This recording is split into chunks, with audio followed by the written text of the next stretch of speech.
చూడమ్మా శృతి, నేను ఇంతకు ముందు చెప్పాను, మళ్ళీ చెప్తున్నాను. అత్తయ్యకు బీపీ చాలా డౌన్లో ఉంది. అసలే ఇంతకు ముందు ఒకసారి హార్ట్ అటాక్ కూడా వచ్చింది. ఆ రోజు నా అదృష్టం బాగుండి బయటపడింది. కానీ మళ్ళీ ఒకసారి వచ్చిందంటే పరిస్థితులు ఎలా ఉంటాయో చెప్పలేం.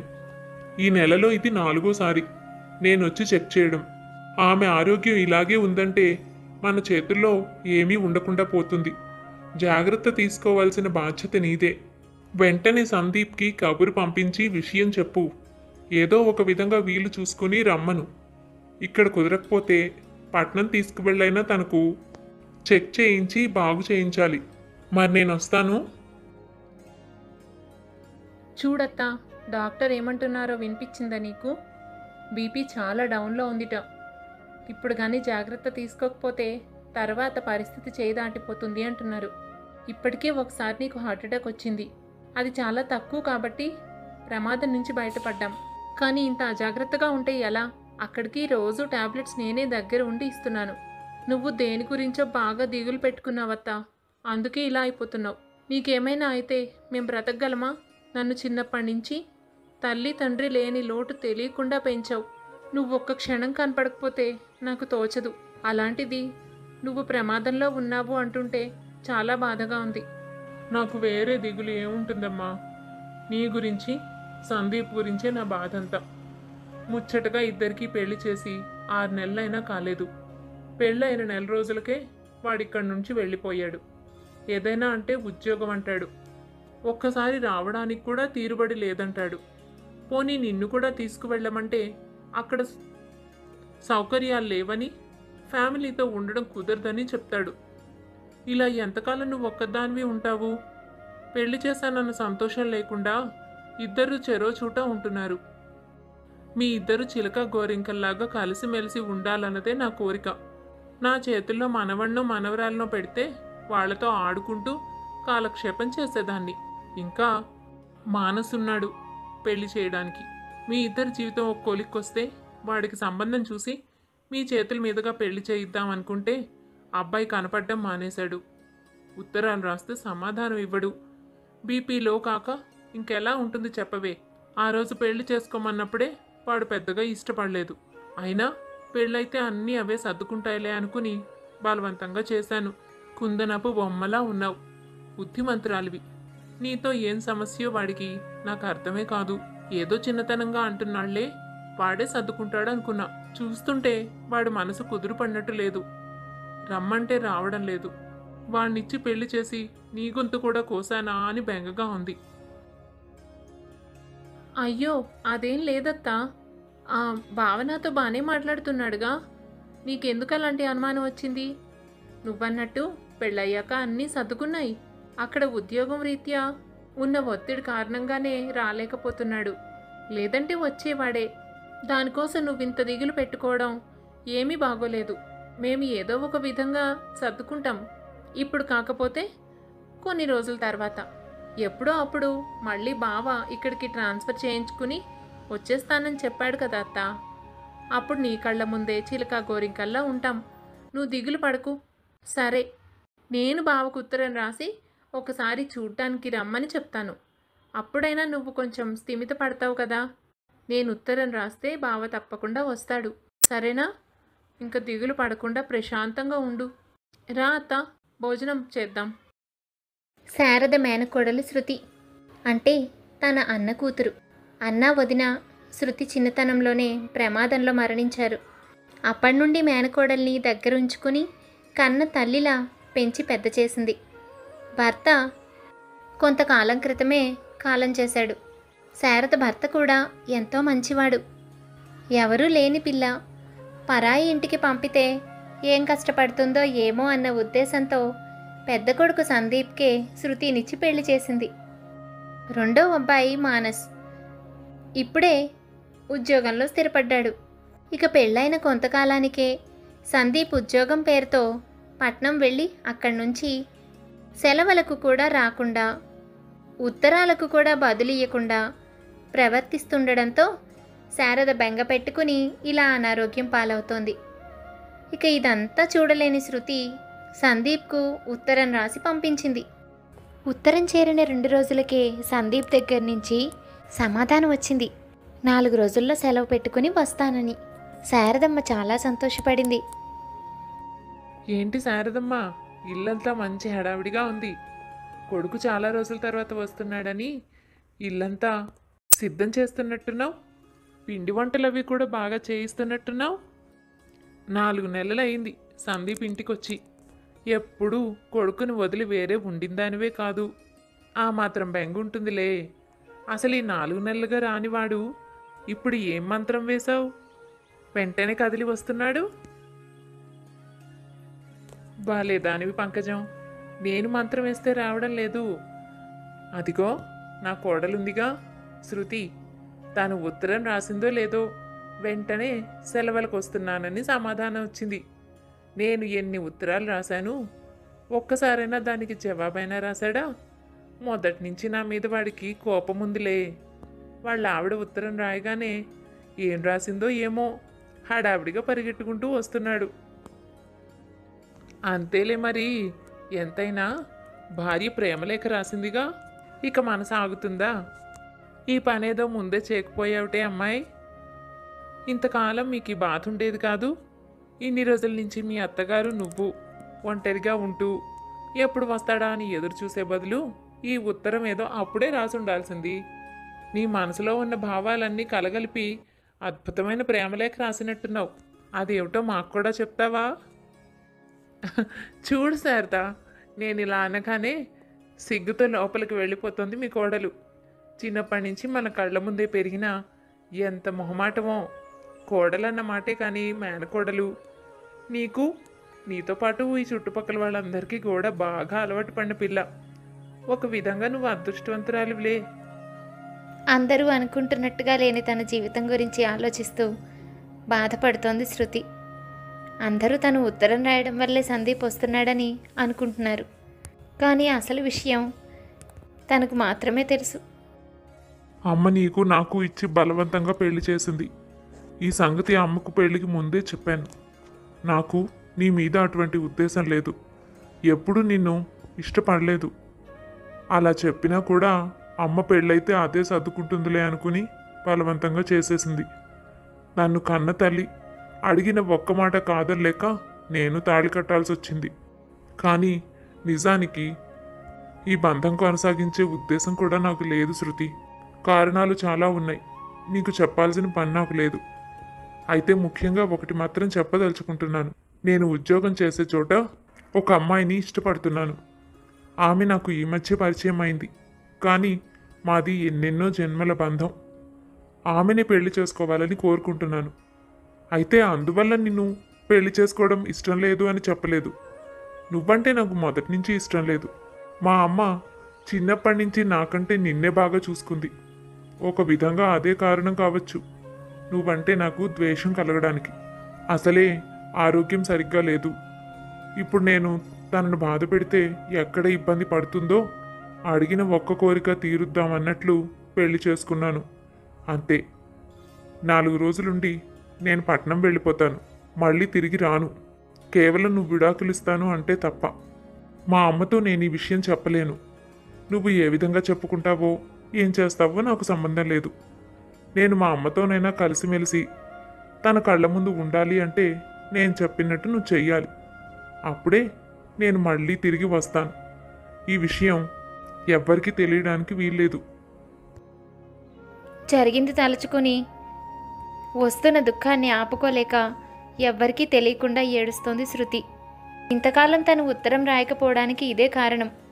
బావ ఎందుకు వెళ్ళిపోయాడో, ఎందుకు తిరిగి రాడో తనకు బాగా తెలుసు. అత్తయ్యతో ఏదో ఒక సాకు చెప్పి ఇంతకాలం సాగుతూ వచ్చింది. ఇప్పుడు తన ఆరోగ్యం పాడవుతుంది అన్న ఉద్దేశంతో ఉత్తరం రాసింది. ఇక ఉత్తరం చేరగానే సందీప్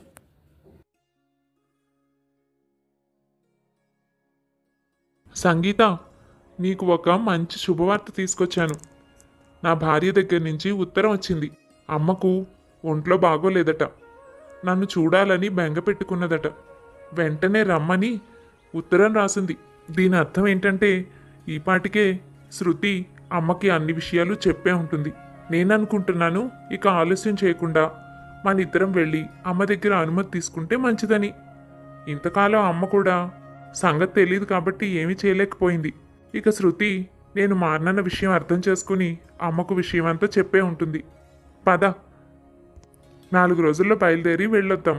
అన్నీ కుదుర్చుకుంటే పెళ్లికి ముహూర్తాలు కూడా పెట్టుకోవచ్చు. నేను ఎన్నో రోజుల నుంచి ఎదురు చూస్తున్నది ఈరోజు. చాలా సంతోషంగా ఉంది. మీరెంత మంచివారు. నేను ఎవ్వరూ లేని అనాథనని తెలిసినా, పేదరికంలో బ్రతుకుతున్నానని తెలిసినా నన్ను ప్రేమించారు. మాట మీద నిలబడి నన్ను పెళ్లి చేసుకోవడానికి మీ ప్రయత్నాలన్నీ చేశారు. ఇంతకాలం మీరు అనుకున్నది సాధించడం కోసం ఇక్కడే ఉండిపోయారు. మీరు నిజంగా చాలా గ్రేట్. మీ ప్రేమకు నోచుకున్నందుకు నేను చాలా అదృష్టవంతురాల్ని. అనాథలా నేను చిన్నప్పటి నుంచి చాలా కష్టాలు పడ్డాను. చేతిలో డబ్బు లేక ఎన్నో అవమానాలు ఎదుర్కొన్నాను. నన్ను పెళ్లి చేసుకోవడానికి ఎవరూ ఇష్టపడరు అనుకున్నాను. అలాంటిది మీరు మనస్ఫూర్తిగా నన్ను ఇష్టపడి పెళ్లి చేసుకుంటానన్నారు. నా జీవితానికి ఇదొక పెద్ద అదృష్టం. నేను కూడా ఈ సమయం కోసమే ఎదురు చూస్తున్నాను. వెళదాం తప్పకుండా. నేను అన్నీ సర్దుకొని తయారుగా ఉంటాను. వదినా, బయటకు వెళుతున్నాను. ఇంకా ఏమైనా ఇంట్లో కావాల్సినవి తీసుకురావాల్సినవి ఉంటే చెప్పండి, ఇప్పుడే తీసుకొస్తాను. ఒక అరగంటలో అన్నయ్య వచ్చేసేయచ్చు. తన కోసం మీరు ఏమైనా ప్రత్యేకంగా చేయాలనుకుంటే మీరు ఏమీ అనుకోకుండా చెప్పండి, నేను తెచ్చి పెడతాను. అన్నీ ఉన్నాయి మానస్. అత్త అన్నీ తెప్పించే పెట్టింది. చూసావుగా, నిన్న మొన్న ఇంట్లో పిండి వంటలు కూడా అన్నీ చేయించేశాం. ఇక ప్రత్యేకంగా తీసుకురావాల్సిందంటూ ఏమీ లేదు. మీ అన్నయ్యకు ఇంట్లో వండే వంటకాలన్నీ బాగా ఇష్టమేగా. నీకేదైనా పని ఉంటే చూసుకుని తొందరగా వచ్చేసేయి. సంగీతం తీసుకుని సందీప్ బయలుదేరి ఊరికి చేరుకున్నాడు. అసలు తల్లికి శృతి అన్ని విషయాలు చెప్పిందో లేదో కనుక్కోకుండానే సంగీతను తీసుకువచ్చేశాడు. శృతి అది చూసి ఆశ్చర్యపోయింది. వెంటనే తల్లి కంట పడకుండానే సందీప్ను పక్కకు తీసుకువెళ్ళి, బావా, నువ్వేంటి తనను తీసుకువచ్చావు? అత్తకు ఇప్పటిదాకా ఏ విషయమూ తెలీదు. తను ఏదైనా విషయం తెలిస్తే తట్టుకునే పరిస్థితుల్లో లేదు. డాక్టర్ మొన్ననే చూసి తను కష్టపెట్టే విషయాలేవి చెప్పొద్దని, ఈసారి మళ్ళీ హార్ట్అటాక్ వస్తే తను తట్టుకోవడం కష్టమని చెప్పారు. ఇదంతా నేను ఉత్తరంలో రాశాను కదా. నువ్వెందుకు తనను తీసుకువచ్చావు? ఇప్పుడు ఈ విషయం అంతా తెలిస్తే అత్త తట్టుకోలేదు బావా. అదేంటి, నువ్వు రమ్మని ఉత్తరం రాస్తే అమ్మకు అన్ని విషయాలు చెప్పేశావని, అమ్మని కూడా దీనికి పూర్తిగా ఒప్పించావని అనుకున్నాను. ఎప్పటికైనా ఇదంతా అమ్మకు తెలియాల్సిందేగా. ఎంతకాలమని నేను అక్కడ ఉండిపోతాను? నేను కేవలం నీ అంగీకారం కోసమే వేచి చూశాను. నువ్వు ఉత్తరం ఎప్పుడైతే రాసావో అప్పుడు ఒప్పుకున్నావని నాకు అర్థమైంది. అందుకే పనిలో పని సంగీతాన్ని కూడా చూపించి అమ్మకు విషయం అంతా చెప్పేద్దాం అనుకున్నాను. అయినా ఇప్పటికే నువ్వు చెప్పుంటావు అనుకున్నాను. ఇంత లేట్ ఎందుకు చేసావు శృతి? చెప్తున్నా కదా బావా, అత్తకు బాగోలేదని, తను నిన్ను చూస్తే కానీ మనసు కుదుట పడదని అలా ఉత్తరం రాశాను. అంతేకాని ఈ సంగతంతా చెప్పమని కాదు. ఇప్పుడు ఇవన్నీ చెప్పి తనను ఇబ్బంది పెట్టడం నాకేమాత్రం ఇష్టం లేదు. తన ఆరోగ్యం ఏమైపోతుందో అని కంగారు పడి ఉత్తరం రాశానే తప్ప నువ్వు ఇలా చేస్తావనుకోలేదు. సరే, అయ్యిందేదో అయ్యింది. నేను ఎలాగూ తీసుకొచ్చాను కదా, 4 రోజులు ఉందామని అనుకున్నాను. సమయం చూసి నేనే అమ్మతో విషయం చెప్తాను. ఇప్పుడే హఠాత్తుగా చెప్పనులే. నువ్వు నాకు ఏ సలహాలు ఇవ్వనక్కర్లేదు. నేను చెప్పిన దానికి నువ్వు అవును అని చెప్తే చాలు. ఇక్కడి దాకా వచ్చాక చెప్పక తప్పుతుందా? ఎంతకాలం నేను ఒక్కడిని అలాగా అక్కడ ఉండిపోతాను? అమ్మ చిన్నప్పటి నుంచి ఎప్పుడూ నీకే ప్రాధాన్యత ఇచ్చి నిన్నే గారాబంగా పెంచింది. అందుకే నువ్వేం చెప్పినా ఒప్పుకుంటుంది. ఆ ఉద్దేశంతోనే ఇదంతా బయట పెట్టే భార్య నీ మీదే వేశాను. ఇప్పుడైనా సరే ఈ 4 రోజుల్లో ఏదో ఒక సమయం చూసుకొని అమ్మకు విషయం చెప్పు. నేను చెబితే మరొకలా మాట్లాడుతుంది. నువ్వు మాట్లాడటమే మంచిది. ఇది ఎప్పటికైనా తెలియాల్సిందే శృతి. ఇంతకంటే నేను ఇంకేం చేయలేను. ఎప్పటికైనా నేను మారుతాననుకుంటున్నావేమో, అది జరగని పని. అమ్మ నన్ను చిన్నప్పటి నుంచి గారాబం చేసి ప్రేమగా చూసుకోకపోయినా తను తల్లి అని, తనను నేను చూసుకోవాల్సిన బాధ్యత ఉంది అన్న బుద్ధి నాకుంది. అలా అమ్మ దగ్గర ఉండి నేను తనను చూసుకోవాలి అంటే నువ్వు నేను చెప్పింది చేస్తేనే అది జరుగుతుంది. లేదంటే నేను ఇలా దూరంగా ఉండవలసిందే. అప్పుడు మళ్ళీ నువ్వు ఉత్తరం రాసినా నేను రాను. వచ్చినా ప్రయోజనం ఉండదు. అర్థమైందిగా? ఏరా నాన్న, ఇంతకాలం నన్ను చూడకుండా అక్కడ ఉండిపోయావు. నేను ఎంత బెంగెట్టుకుంటానన్నది ఆలోచించావా? ఎప్పుడైనా నిన్ను వదిలి 4 రోజులున్నానా? చిన్నప్పటి నుంచి మీ ముగ్గురిని చూసుకుంటూ నా ప్రపంచమంతా మీలోనే నింపుకున్నాను. మీరు కనపడకపోతే నేను ఎలా బ్రతుకుతానురా? ఎన్ని ఉత్తరాలు రాశాను. చివరకు మీ ఆవిడ ప్రేమలేఖ రాస్తే తప్ప రాలేదా? పోనీలే, అది కూడా నాకు సంతోషమే అనిపించింది.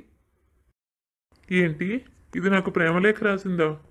అమ్మ అలా అనుకుంటుందా? అయ్యో, ఇది నాకు ప్రేమలేఖ రాసుంటే అసలు వచ్చేవాడినే కాదు. విషయం అంతా చెప్పుంటుందనుకుని వచ్చాను. అబ్బే, అదేం కాదమ్మా. ఇంతకాలం వర్క్ బాగా ఎక్కువగా ఉండడం వల్ల నాకు రావడానికి కుదరలేదు. ఇప్పుడే సెలవులు వచ్చాయి. దాంతోపాటు ఉత్తరం కూడా వచ్చింది. అంతకుమించి తను రాసినందువల్ల నేను వచ్చిందేం లేదు. నీ ఆరోగ్యం బాగాలేదనే నిన్ను చూడ్డానికే వచ్చాను. బెంగపడకు. చిన్నప్పటి నుంచి నీకు ఎలాగూ శృతి అంటేనేగా బాగా ఇష్టం. నాకన్నా తమ్ముడు కన్నా ఏం చేసినా తనకే ఎక్కువగా చేసేదానివి. తనుందిగా నీతో పాటు, ఇంకెందుకంత బెంగ? నీ తమాషాలకేంలే, చిన్నప్పటి నుంచి ఇలాగే మాట్లాడతావు. 2 కళ్ళున్నాయి కదా, ఒక కన్ను పోతే పోయిందని ఎవరైనా అనుకుంటారేరా? అదంతా సరే కానీ, ఎవర్రా ఈ అమ్మాయి? తను నాతో పాటే పనిచేస్తుంది. పేరు సంగీత. ఎలాగూ సెలవులేగా, ఊరు చూస్తానంటే తీసుకొచ్చానమ్మా. తనకు ఎవ్వరూ లేరు, అనాథ. ఒంటరిగా ఒక చిన్న ఇంట్లో ఉంటుంది. సరే, ఎలాగూ సెలవులే కదా, మనందరినీ ఒకసారి కలిసినట్టు ఉంటుంది అని తీసుకొచ్చాను. అలాగా, పోనీలే, మంచి పని చేసావు. ఇది నీ ఇల్లే అనుకోమ్మా. ఏమీ మొహమాట పడకు. ఏం కావాలన్నా అదిగో ఈ ఇంటి కోడలుంది, దాన్ని అడుగు. ఇప్పుడే నాకు ప్రాణం లేచొచ్చినట్టు అయ్యింది. ఇంతకాలం వీడు కనపడక బెంగ పెట్టుకుని ఇదిగో ఇలా అయిపోయాను. నన్ను చూసి ఆ పిచ్చిది గాబరా పడిపోయి ఉన్నవి లేనివి అన్నీ కలిపి ఉత్తరం రాసినట్టుంది. పాపం. అందరూ తయారయ్యి గుడికి వెళ్ళొచ్చారు. ఇక భోజనం తదుపరి కార్యక్రమాలన్నీ చేసుకుంటూ వచ్చారు. ఏంటి మానస్, ఇందాకేదో మాట్లాడాలన్నావు? కొంచెం భోజనాలు వడ్డించే హడావిడిలో మాట్లాడడం కుదరలేదు. ఏదైనా ముఖ్యమైన విషయం ఉందా? ముఖ్యమైన విషయం కాదు వదినా. ఆశ్చర్యకరమైన, విషాదమైన విషయం ఉంది. అది ఏంటో నీకు కూడా తెలుసు. నాకే చాలా లేటుగా తెలిసింది.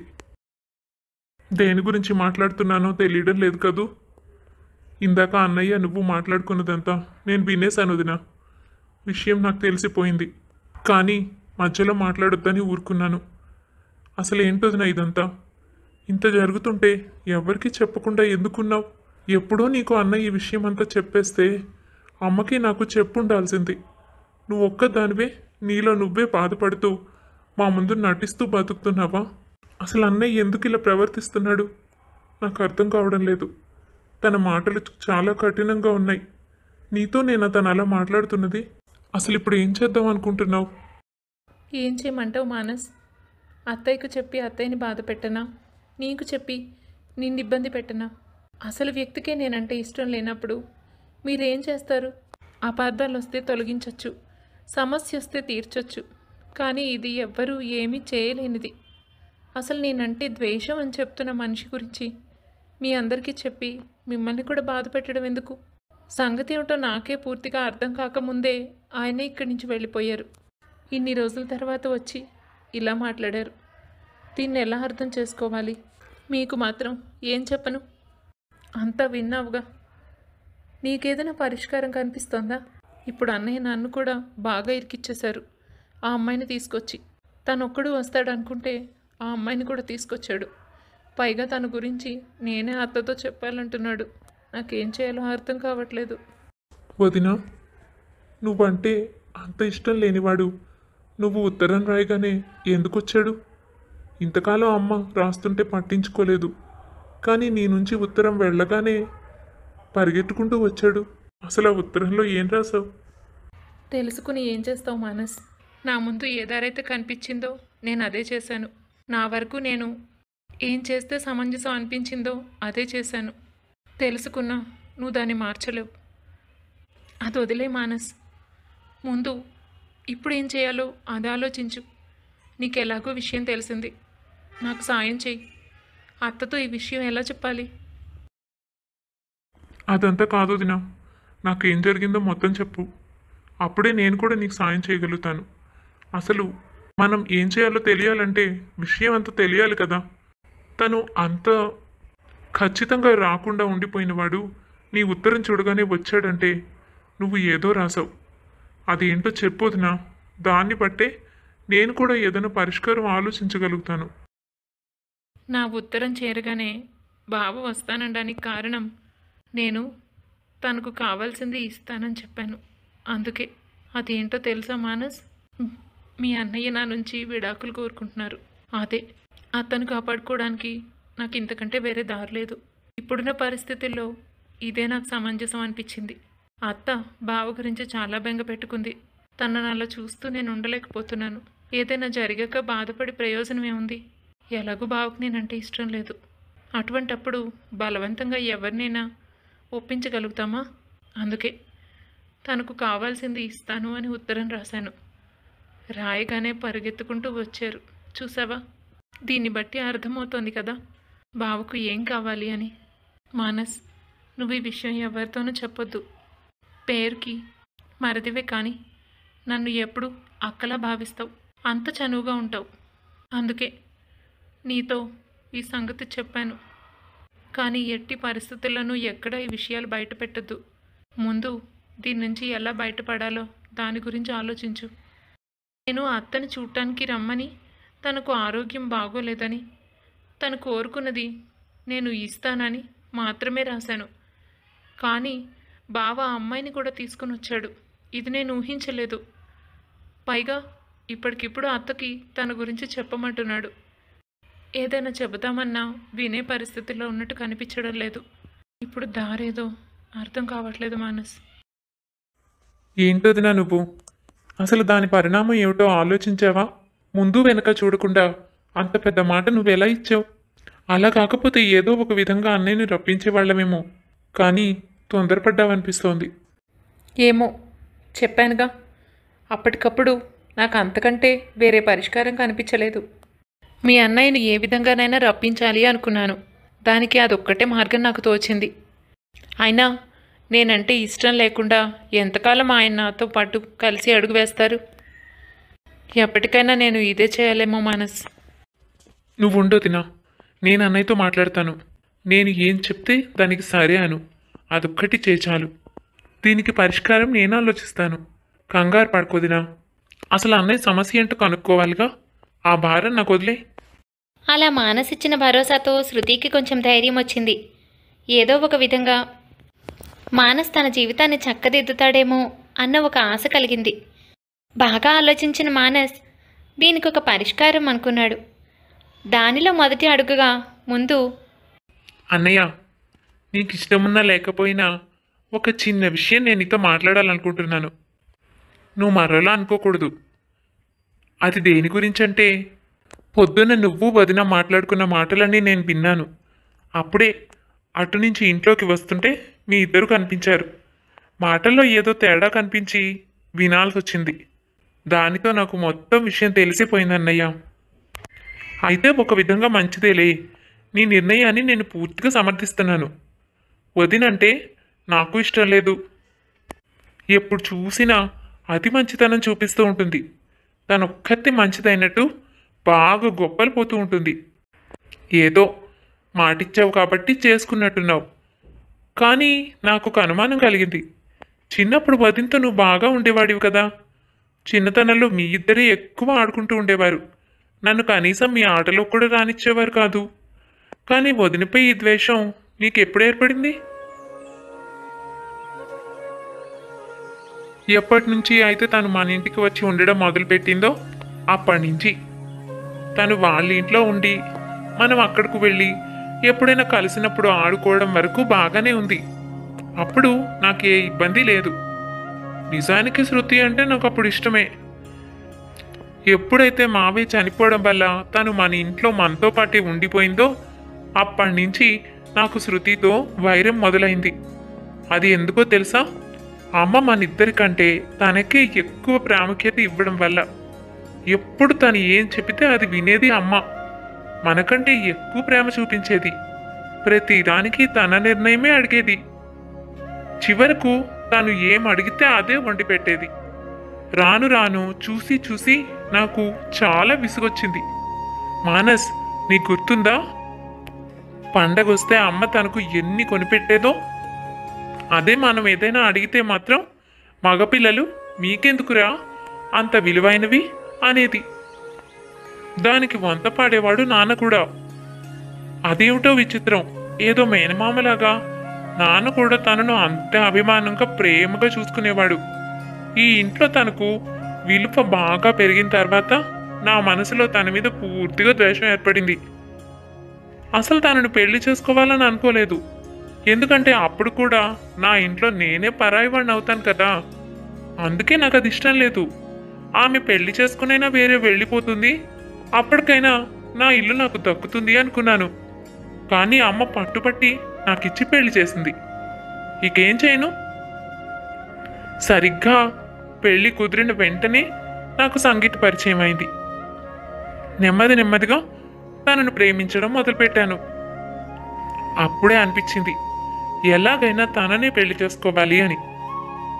తనకు ఎవ్వరూ లేరు, అనాథ. కష్టపడి ఉద్యోగం చేసుకుని బతుకుతోంది. ఎక్కడో అనాథాశ్రమంలో ఉండి కొంతవరకు చదువుకుంది. ఆ అమ్మాయి అయితే మనకు సరిగ్గా సరిపోతుంది. మానస్, ఈ విషయం అమ్మతో ఏదో ఒక విధంగా చెప్పాలి. అందుకే పొద్దున శృతితో అలా మాట్లాడాను. తను ఏం చెప్తే అమ్మ అది వింటుందిగా. అవునవును, తను ఏం చెప్తే అమ్మ అది వింటుంది. మరి వదిన మాత్రం ఏమన్నా తక్కువ? పొద్దున్న లేస్తే ఎప్పుడు చూసినా అమ్మతోనే ఉంటుంది అన్నయ్య. ప్రతి నిమిషం అమ్మని జాగ్రత్తగా చూసుకుంటూ కంటికి రెప్పలా కాపాడుతుంది. నాన్నున్నప్పుడు కూడా అంతే అనుకో. కానీ నాన్న చనిపోయాక ఇక మరీ పెరిగిపోయింది. అమ్మ ఆరోగ్యం గురించి తను తీసుకొని జాగ్రత్తే లేదు. ఎప్పుడూ ఏవో రకరకాల వంటలు చేస్తూ అమ్మని సంతోషంగా ఉంచాలని చూస్తుంది. అసలు ఈ ఇల్లేదో మొత్తం తనదే అయినట్టు బాగా పెత్తనం చలాయిస్తుంది. మరి నన్ను ఎంత బాధ్యతగా చూస్తుందనుకున్నావు? ఏ వేళలో నేను ఇంటికి వచ్చినా పాపం విసుక్కోకుండా లేచి అన్నం పెడుతుంది. నాకు ఇష్టమైనవన్నీ అడిగి మరీ వండి పెడుతుంది. నువ్వు ఇక్కడ ఉండవు కానీ ఇక్కడ ఉంటే నీకు కూడా అలాగే ఉచిత సేవలు చేసేదే. అసలు తను మన మీద డామినేషన్ కోసమే ఇవన్నీ చేస్తుంది అనుకుంటా. చాలా మంచి దానిలో మాట్లాడి అమ్మ దగ్గర తను ఎక్కువ మార్కులు తెచ్చుకోవాలని అనుకుంటుందేమో. అందుకే ఇంట్లో ఏం జరిగినా ప్రతి దానికి నేనున్నానంటూ ముందుకొస్తుంది.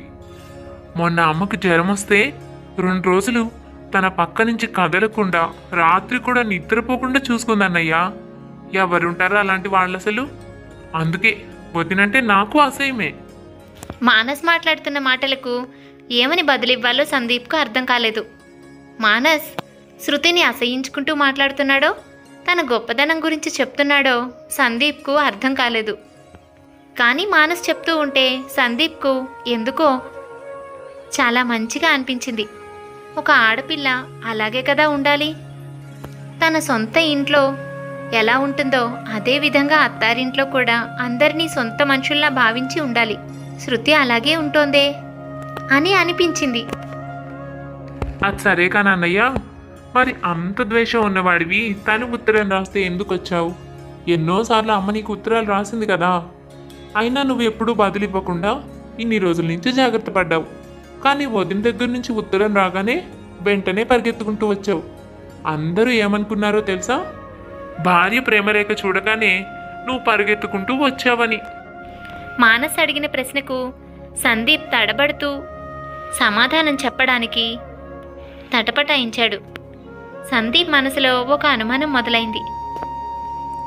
అది తను తప్పు చేస్తున్నానా లేక సరైన పని చేస్తున్నానా అని. అయినా మనసు సమాధానపరుచుకుని సమాధానం చెప్పాడు. నీ వదిన విడాకులు ఇస్తానందిరా, అందుకే పరిగెత్తుకుంటూ వచ్చాను. అందుకే సంగీతాన్ని కూడా తీసుకొచ్చాను. పనిలో పనిగా అమ్మకు సంగీతం చూపించొచ్చని. ఈ పాటికి విషయం అంతా అమ్మకు చెప్పేసి ఉంటుందని, నన్ను ఒక పెద్ద విలన్ని కూడా చేసి ఉంటుందని అనుకున్నాను. కానీ ఇక్కడికి వచ్చాక పరిస్థితి వేరేలా ఉంది. ఇది నేను ఊహించలేదు. అందుకే సంగీత గురించి చెప్పే భారం కూడా వదిన పైన వేశాను. తననే చెప్పమన్నాను. మరి ఎలాగూ విడాకులు ఇవ్వడానికి ఒప్పుకుందిగా. నాకేం అభ్యంతరం లేదు.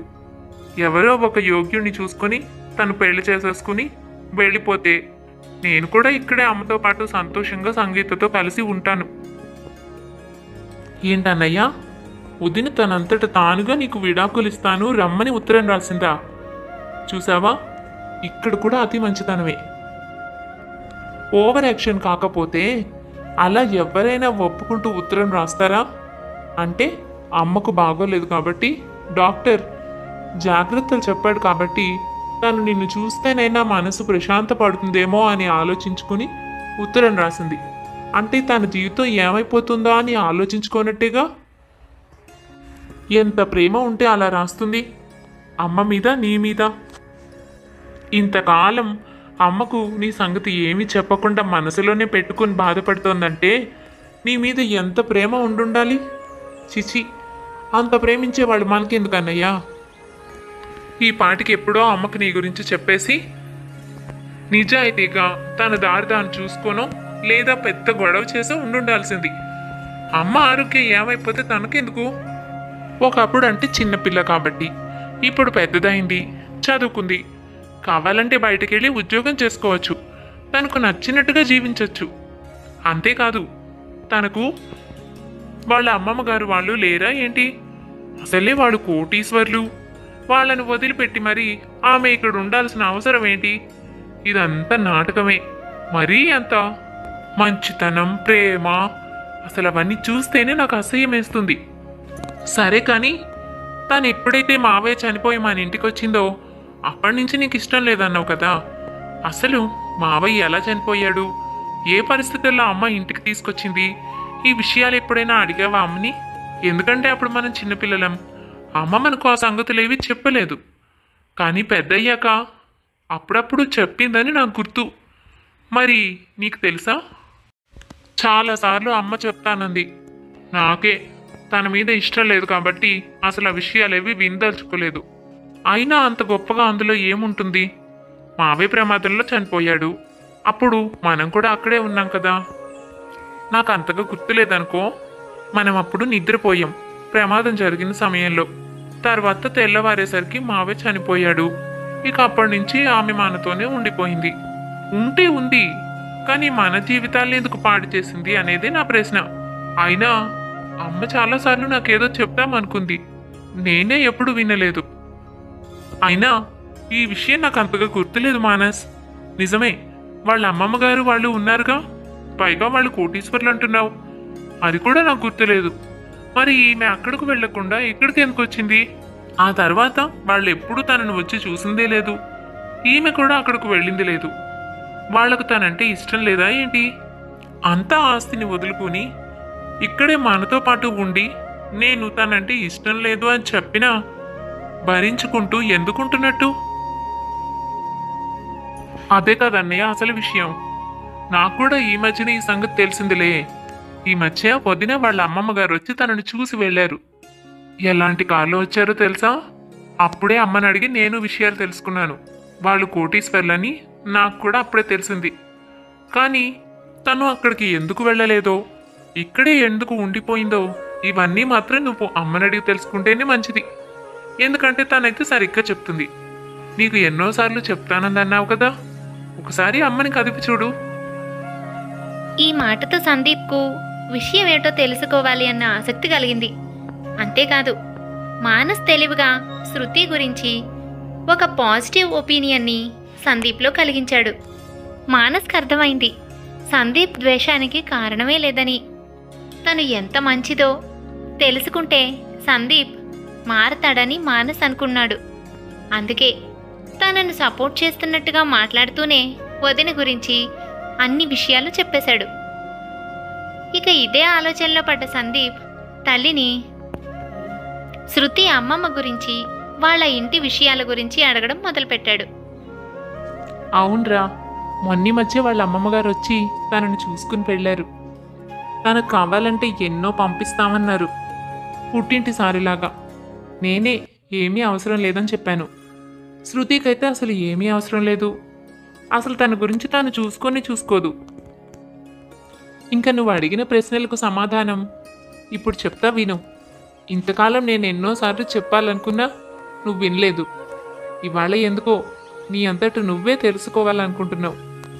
ఒక ముఖ్యమైన విషయం ఇన్ని రోజులుగా నీకు తెలియలేదు. పెళ్లి సమయంలో కూడా నేను నీకు చెప్తానన్నాను. కానీ అప్పుడు కూడా నువ్వు శృతిని పెళ్లి చేసుకోవడం ఇష్టం లేదని, అసలు నా మాట వినడానికి కూడా ఇష్టపడలేదు. అలా బలవంతంగానే పెళ్లి చేశాను. అందుకే అప్పటి నుంచి చాలా బెంగెట్టుకున్నాను. అది చాలదన్నట్టు నువ్వు ఇన్ని రోజులు తనను వదిలి వెళ్ళిపోయావు. నువ్వు పెళ్ళి ఇష్టం లేకుండా చేసుకున్నావు కాబట్టి వెళ్ళిపోయావని, తనను ఎప్పటికీ స్వీకరించవేమోనని చాలా బెంగ పెట్టుకున్నాను. అందుకే బీపీ బాగా డౌన్ అయింది.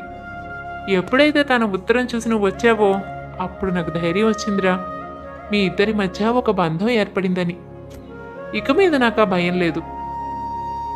ఏ కారణంగా నువ్వు శృతి మీద ఇష్టం లేదు అన్నావో నాకైతే తెలీదు, కానీ నా మేనకోడలనే కాదు, శృతి లాంటి మంచి అమ్మాయి మన ఇంటికి కోడలుగా రావడం నిజంగా మనకు సంతోషించదగ్గ విషయమే. మావయ్య ఎలా చనిపోయాడని అడిగావుగా, ఇప్పుడు విను. అసలు ఆ రోజు ప్రమాదంలో ఇరుక్కున్నది నువ్వు. మనం నిద్రపోతున్న సమయంలో ప్రమాదవశాత్తు మంటలు అంటుకున్నాయి. ఏదో ఒక విధంగా అందరం పరిగెత్తుకుంటూ బయటకు వచ్చాం. కానీ నిన్ను తీసుకురావడం కోసం మావయ్య మళ్ళీ లోపలికి వచ్చాడు. ఆ సమయంలో నువ్వు నిద్రపోతున్నావు. నిన్ను ఏదో ఒక విధంగా క్షేమంగా బయటపడేశాడు. బాగా చిన్నపిల్లాడివి కనుక నువ్వు ఆ సమయంలో ఏం జరుగుతుందో తెలుసుకునే పరిస్థితుల్లో లేవు. కానీ ఆ కారణంగా మావయ్య మాత్రం ప్రమాదంలో ఇరుక్కుపోయాడు.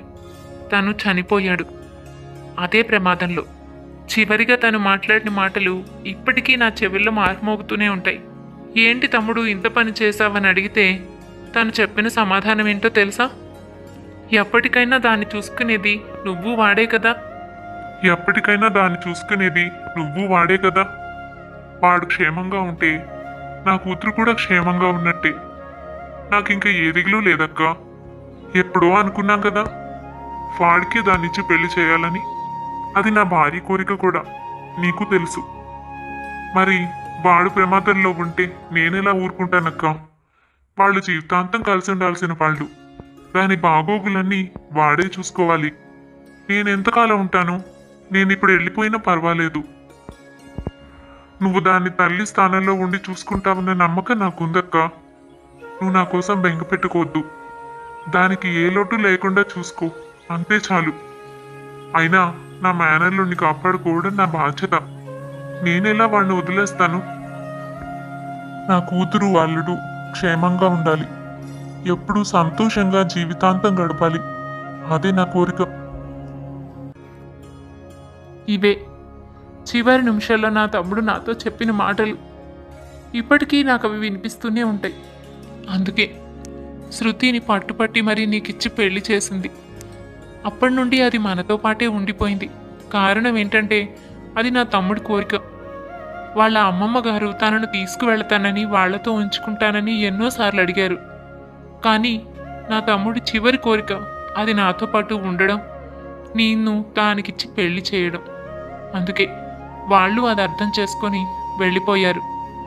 దానిని కన్న కొద్ది రోజులకే తల్లి అనారోగ్యంతో చనిపోయింది.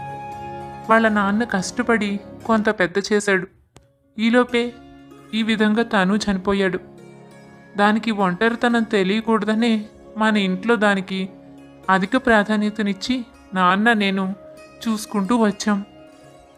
మీకైనా ఏదైనా చిన్న లోటు చేశామేమో, కానీ దానికి ఎప్పుడు లోటు చేయలేదు. అది కూడా అంత పద్ధతిగానూ పెరిగింది. సందీప్, ఈ విషయాలన్నీ నీకు చెప్పాలని ఎన్నోసార్లు అనుకున్నానురా. నేను నా తమ్ముడికి ఇచ్చిన మాటను నిలబెట్టుకోలేనేమో అని ఎన్నోసార్లు అనుకునేదాన్ని. నువ్వు పెరుగుతున్న కొద్దీ శృతిని అసహించుకోవడం నేను గమనిస్తూనే ఉన్నాను. దానికి కారణం ఏమిటో నాకెప్పుడూ అర్థం కాలేదు. మీ ఇద్దరికి మధ్య ఏ గొడవ లేకుండా సర్దుమణగాలని ఎన్నోసార్లు ప్రయత్నించాను. కానీ ఎందుకో నువ్వు తనను దూరం పెడుతూనే వచ్చావు. నెమ్మదిగా అన్నీ అవే సర్దుకుంటాయిలే అనుకున్నాను. ఈ విషయం అంతా చెబితేనైనా తెలుసుకుంటావని చాలాసార్లు ప్రయత్నించాను. నువ్వు వినడానికి కూడా ఇష్టపడలేదు. అలాగే ఇష్టం లేకుండానే పెళ్లి చేసుకున్నావు. అప్పటి నుండి నాకు మరొక దిగులు మొదలైంది. ఏ ఉద్దేశంతో అయితే నా తమ్ముడు తనను నా చేతిలో పెట్టాడో అది నెరవేరదేమో అని. నువ్వు తనను ఇష్టపడకుండా ఇక్కడి నుంచి వెళ్ళిపోతే తన జీవితం నేను పాడు చేసిన దాన్ని అయ్యానేమో అని చాలా దిగులు పడ్డానురా. మన సంస్కృతిలో వివాహ బంధానికి చాలా ప్రాముఖ్యత ఉంది. వివాహ బంధం ఎంతో పవిత్రమైనది. మీ ఇద్దరిని అదే కలుపుతుంది అనే నమ్మకంతోనే నేను బలవంతంగానైనా పెళ్లి చేశాను. ఇక మీ ఇద్దరూ చిలుక గోరింకల్లా సంతోషంగా ఉన్నప్పుడే మావయ్య ఆత్మ కూడా శాంతిస్తుంది. తను కోరుకున్నది జరుగుతుంది. నీ మనసులో ఏదైనా అపోహలుంటే అవి చెప్పు. నీకు శృతిలో నచ్చని విషయాలు ఏమైనా ఉంటే అవి కూడా నాతో చెప్పు. నేను దానికి నచ్చ చెప్తాను. తను కూడా అర్థం చేసుకుని అన్నీ మార్చుకుని ఉంటుందే తప్ప కష్టపెట్టే మనిషి కాదు. ఇక సందీప్కు నోట మాట రాలేదు. తల్లి చెప్పిందంతా విన్నాక తన మనసు ఎక్కడికో వెళ్ళిపోయింది. శృతి గురించి చెప్పడానికి ఏమీ లేదన్నట్టుగా తల ఊపి అక్కడి నుండి వెళ్ళిపోయాడు. మనసంతా ఏదో దిగులు ఆవరించింది. తను ఏం చేస్తున్నాడో ఇప్పుడు తనకే అర్థం కావడం లేదు. అసలు ఏ కారణంగా నేనంటే బావకి ఇష్టం లేదో నాకైతే అర్థం కాలేదు. చిన్నప్పటి నుంచి తనతో పాటే కలిసి పెరిగాను. ఎప్పుడూ బావా బావా అని తన చుట్టూ తిరిగేదాన్ని. నాతో ఎన్నో కబుర్లు చెప్పేవాడు. ఉన్నట్టుండి నేనంటే ఇష్టం లేదండం, అదీ కాక మరొకరిని ప్రేమించడం. తను చెబితే ఏదో ఊరికే చెప్తున్నాడు అనుకున్నాను. ఏకంగా మనిషినే తీసుకొచ్చాడు. పైగా ఇప్పుడు అత్తకు విషయం అంతా చెప్పాలంటున్నాడు. నేను చెప్పితే తప్ప తను వెళ్ళనంటున్నాడు. భగవంతుడా, నాకెందుకు ఇలాంటి పరిస్థితి తీసుకొచ్చావు? ఇటు అత్త ఆరోగ్యం ఏమాత్రం బాగోలేదు. తనకు విషయాలన్నీ చెప్పి తనను బాధ పెట్టనా, లేక తనను చూసుకోవడానికి బావ ఇక్కడే ఉండాలి అన్న ఉద్దేశంతో నిజాన్ని బయట పెట్టనా? ఏది చేసినా అత్తకు ప్రమాదమే కదా. అయినా నా భర్త నన్ను ఇష్టపట్టలేదని మరొక అమ్మాయిని ఇష్టపడుతున్నాడని నేనే చెప్పాలా? ఏ అమ్మాయికి ఇటువంటి పరిస్థితి రాకూడదు. ఏదో ఒక రోజు తను మారుతాడేమో అనుకున్నాను. ఇన్ని రోజుల నుంచి రాసిన ఉత్తరాలకు సమాధానం రాకపోతే మారడని అర్థం చేసుకున్నాను, కానీ మరి ఇలాంటి పరిస్థితి వస్తుందని ఊహించలేదు. బావ ఒంటరిగా వచ్చి ఉండాల్సింది. నా మీద ఇష్టం లేకపోవచ్చు, కానీ ఇంత కోపం దేనికి? ఏ ఆడపిల్లైనా ఇలా చేస్తుందా అసలు? ఆ మాత్రం విషయం కూడా బావ ఆలోచించలేకపోతున్నాడు. భగవంతుడా, ఇప్పుడు నేనేం చేయాలి? మానస్ సలహాతో శృతి సంగీత దగ్గరకు వెళ్ళింది. సంగీత, నువ్వు ఇంట్లో పద్ధతులు, ఇంట్లో ఎవరికి ఏం కావాలి, వాళ్ళ అవసరాలు ఏంటి అన్న విషయాలు, అలాగే ఏ విధంగా నడుచుకోవాలి, ఏ పని ఎలా చేయాలి అన్న విషయాలు నేర్చుకోవాలి. ఇక్కడ ఎలాగో 4 రోజులు ఉంటావు కాబట్టి నేను నీకు ఇటువంటి విషయాలు నేర్పడంలో సాయం చేస్తాను. మీరు అనుకున్నట్టుగా అంతా జరిగితే నువ్వు ఇంటికి వచ్చేసరికి నేను ఉండను కదా. అప్పుడు నీకెవరు చెప్తారు? అత్తకు ఏమాత్రం ఆరోగ్యం బాగుండడం లేదు. తను నీకు ఏ సాయం చేయలేదు. నువ్వే ఇంటి బాధ్యతనంతా చూసుకోవాల్సి ఉంటుంది. మానస్ చెప్పాడు కాబట్టి ఇలా వచ్చి మాట్లాడుతున్నాను, కానీ అసలు సంగీతతో ఇదంతా ఎందుకు మాట్లాడాలో నాకు అర్థం అవడం లేదు. తనకు నేను పని నేర్పడం ఏంటి? అయినా ఇదంతా చూస్తే బావ నా మీద అరుస్తాడు. నేనేదో సంగీతం మీద పెత్తనం చెలాయిస్తున్నాను అనుకుంటాడు. అసలు మానస్ ఇలా ఎందుకు చేయమన్నాడో ఏంటో. అవునవును, అయినా అనుకున్నట్టు జరిగితే ఏంటి? జరుగుతుంది కదా. సందీప్ నువ్వు అలా చేసేలాగా తప్పకుండా చేస్తాడని నాకు నమ్మకం ఉంది. అందుకేగా పెళ్ళై ఇన్ని రోజులైనా ఇక్కడకు రాకుండా మొత్తం మీద తను అనుకున్నది సాధించుకున్నాకే వస్తానని చెప్పాడు. నేనంటే అంత ప్రేమ సందీప్కు. అయినా నువ్వు నాకు నేర్పేదేంటి? నాకు అన్ని విషయాలు తెలుసు. ఈ ఇంట్లో ఎలా నడుచుకోవాలో, ఏమేం పనులు చేయాలో, ఎవరిని ఎలా చూసుకోవాలో నేను చూసుకుంటాను. నీ పద్ధతులన్నీ నాకు చెప్పకు. అయినా నువ్వేం సాధించావు? చిన్నప్పటి నుంచి ఇక్కడే ఉన్నావు, కానీ ఎవరి ప్రేమను సంపాదించుకోలేకపోయావు. ముఖ్యంగా సందీప్ ప్రేమ. ఒకవేళ ఆంటీకి నువ్వంటే ఇష్టం ఉండుండొచ్చు, కానీ ప్రయోజనం ఏముంది? సందీప్కి కదా నువ్వంటే ఇష్టం ఉండాలి. తను నిన్ను కన్నెత్తైనా చూడడు. నిన్ను పెళ్లి చేసుకున్నా కూడా నువ్వంటే తనకు ఇష్టమూ లేదు, కలిసి బతకాలని అనుకోవట్లేదు. అలాంటప్పుడు నువ్వు నాకు నేర్పించేదేంటి? నేను తన మనసుని ఎప్పుడో గెలుచుకున్నాను. ఆ విధంగానే ఇంట్లో ఎలా ఉండాలో ఏంటో నేను నేర్చుకుంటాను. నువ్వెవరివి నాకు చెప్పడానికి?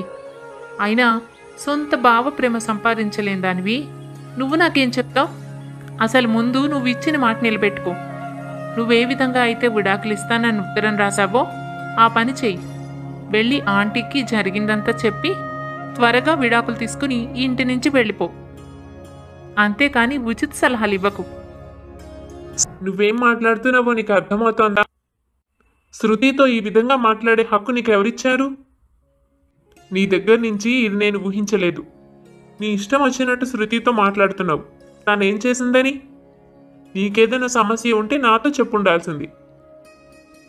అంతేకాని ఇక్కడికి వచ్చి శృతిని మాట్లాడడానికి నీకెంత ధైర్యం?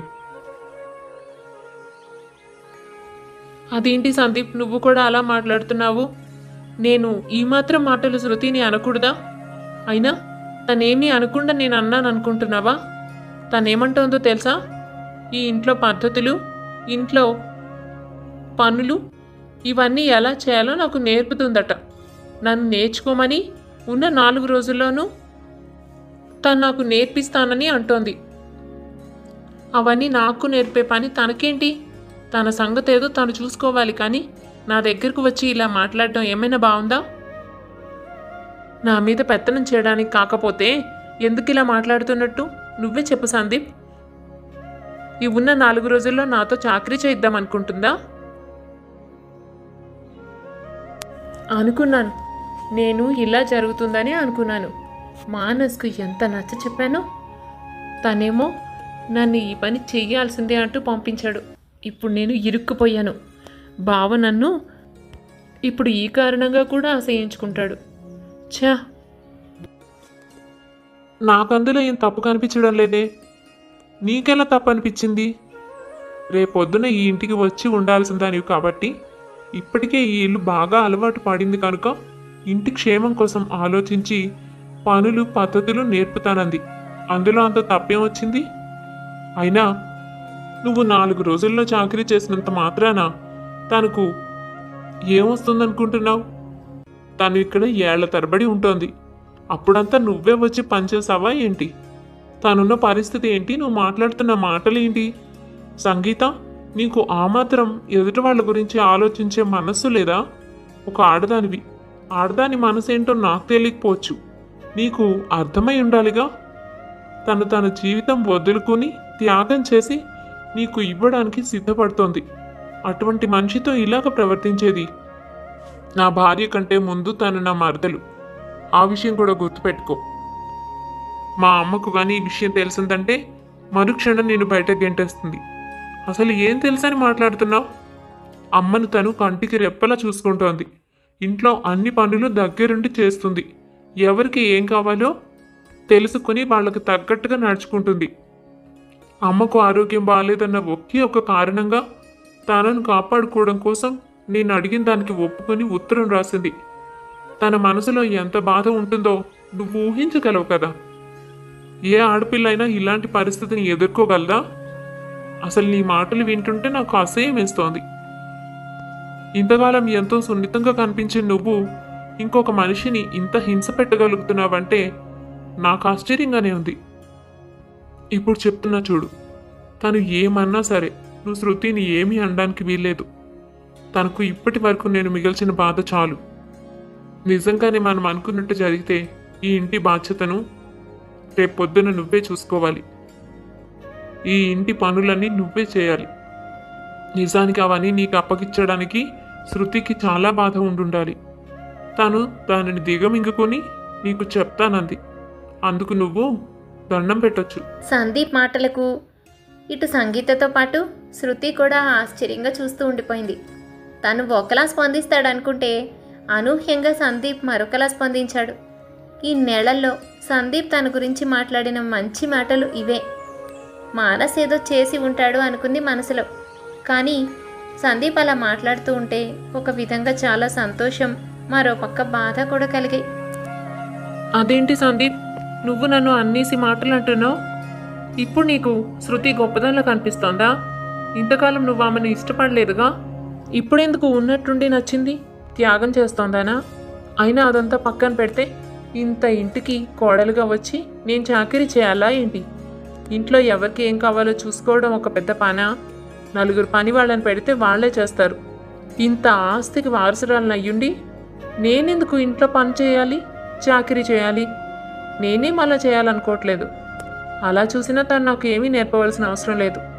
తను చేసుకుంటే చేసుకొని, తనకు ఏ దిక్కు లేక ఇంట్లో పడుంది కాబట్టి ఇంటి పని, వంట పని ఇవన్నీ నేర్చుకుని ఉండొచ్చు. తల్లిదండ్రులు లేక మీ అమ్మ నాన్నలు పెంచారు కాబట్టి చిన్నతనం నుంచి వాళ్ళకి రుణపడి ఉంటుంది.